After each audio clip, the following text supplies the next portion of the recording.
Deuxième source qui nous empêche de fixer nos regards sur Jésus. Venez voir avec Pasteur Marcelo la deuxième chose qui nous empêche de fixer les regards sur Jésus.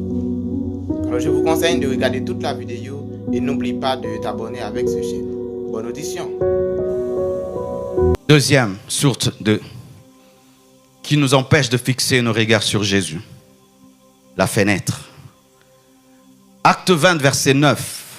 Or, un jeune homme nommé Eutychus, qui était assis sur la fenêtre, s'endormit profondément pendant le long discours de Paul.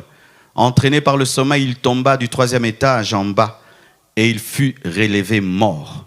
Mais Paul, étant descendu, se pencha sur lui et le prit dans ses bras en disant « Ne vous troublez pas, car son âme est en lui. » Paul est en train de prêcher, il y a un jeune homme qui s'assied, mais qui ne s'assied pas au bon endroit. Il s'assied à la fenêtre. Ainsi, il peut voir ce qui se passe dehors et ce qui se passe dedans. Alléluia. Mais Paul prêche très longtemps. Un jour, j'aimerais prêcher comme lui toute la nuit. Et le jeune homme est pris de sommeil et il tombe de l'autre côté et il meurt. Cet enfant n'était pas sérieux parce que lorsque tu viens écouter la parole, tu dois te tenir à un endroit qui te permet d'être totalement concentré sur l'orateur. Mais lui se place à un endroit où il peut à la fois profiter de l'enseignement de Paul et voir ce qui se passe dehors. Il n'est pas totalement consacré.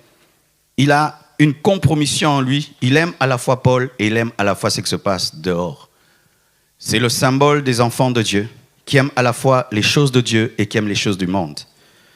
Samedi, ils peuvent être là, ils chantent Beyoncé, Rihanna. Et dimanche, le Saint-Esprit règne. Ils aiment les choses de Dieu et ils aiment les choses du monde. Ils ont la garde-robe du dimanche et la garde-robe de samedi. Ah oui, hein, si on va dans ta maison, les choses que tu as dans ta garde-robe et que tu portes quelque part, c'est terrible. Et vous qui pensez que Jésus-Christ reviendra le dimanche, qui vous le dit? À cause du décalage horaire, ce sera toujours un autre jour que dimanche. Parce que pendant qu'il est dimanche ici, quelque part, il est samedi. Parce qu'il y a un décalage horaire. Et vous avez une consécration d'église, une consécration du dimanche, une consécration parce que je vais prêcher, parce que je vais chanter, mais vous n'avez pas une consécration totale parce que vous aimez à la fois Dieu, vous aimez à la fois le monde. La Bible dit que lorsque tu n'es ni chaud ni froid, Dieu te vomira. Les personnes distraites, ce sont des personnes qui laissent le monde envahir leurs pensées. Tu es rempli des musiques mondaines. Tu es rempli des films. Tu es rempli des réseaux sociaux. Tu es rempli d'Instagram. Tu es rempli de TikTok. Quand tu entres sur TikTok, tu n'en sors plus. Tu es rempli des choses qui ne profitent en rien à ta spiritualité. Sache que tu perdras ta concentration. Dès le matin, tu ne vas pas vers la Bible ni prier. Dès le matin, c'est vers ton téléphone. Tous ceux qui se comportent ainsi sont des idolâtres. Oui, mon frère. Ce que tu fais en premier détermine qui est ton Dieu. Je répète ça. Ce que tu fais en premier et en dernier même détermine qui est le Dieu de ta vie. Si tu commences ta journée au téléphone et tu la termines au téléphone, ce n'est pas Dieu qui est ton Dieu, c'est ton téléphone. Et les hommes modernes aujourd'hui commencent leur journée où? Au téléphone. Quand tu te réveilles, ce n'est pas « Seigneur, merci pour le souffle de vie. Seigneur, je te confie ma journée. Seigneur, garde-moi, protège-moi. » Et puis tu médites la Bible pour entendre Dieu. Non, nous commençons nos journées au téléphone. Et lorsque tu finis ta journée, « J'ai partagé ceci. Tel, il a dit quoi? Tel a fait quoi? Tel a dit quoi? Tel a fait quoi ?» Et puis tu dors. Tu es un idolâtre et tu es totalement distrait. Dieu ne peut ni te diriger pendant ta journée et il ne peut même corriger ta journée. Alléluia. Vos Bibles souffrent de blessures intérieures. Vos genoux, vous ne les mettez plus à terre. C'est seulement à l'église que vous vous agenouillez. Mais est-ce que le matin, vous priez? Est-ce que le matin, vous priez? Est-ce que le matin, vous commencez à genoux? Un chrétien commence la journée par la prière. Regardez les coqs. Les coqs en Afrique, dès le matin, ils font cocorico. Des fois, les coqs sont plus spirituels que nous. Tu vas dire que je t'insulte, mais un coq était plus spirituel que Pierre. Pierre reniait Jésus, mais le coq adorait Jésus. Pendant que Pierre disait « je ne le connais pas », le coq disait « Jésus est Seigneur ». Des animaux adorent Dieu dès le matin. Mais des gens qui s'appellent chrétiens commencent au téléphone. Certains commencent en comptant l'argent, l'argent. Dès le matin, l'argent. Et d'autres, dès le matin, croissant. Manger, manger. Quand tu te réveilles, frigo. Glouton que tu es, glouton que tu es, glouton que tu es. Tu as comme Dieu ton ventre.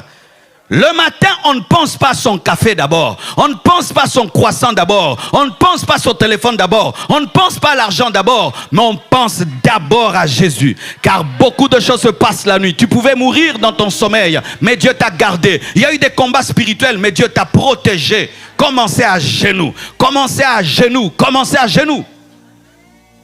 Et aujourd'hui, nos téléphones nous disent même combien d'heures nous avons fait au téléphone, n'est-ce pas? Oh, tu as fait 9 heures au téléphone. Et ça peut même te dire, qu'est-ce que tu as fait au téléphone? Tu étais que sur TikTok. Et tu as des journées pareilles, et des journées pareilles, et encore des journées pareilles. Comment tu seras concentré sur Jésus? Méditez la Bible le matin. Méditez, mangez la Bible le matin.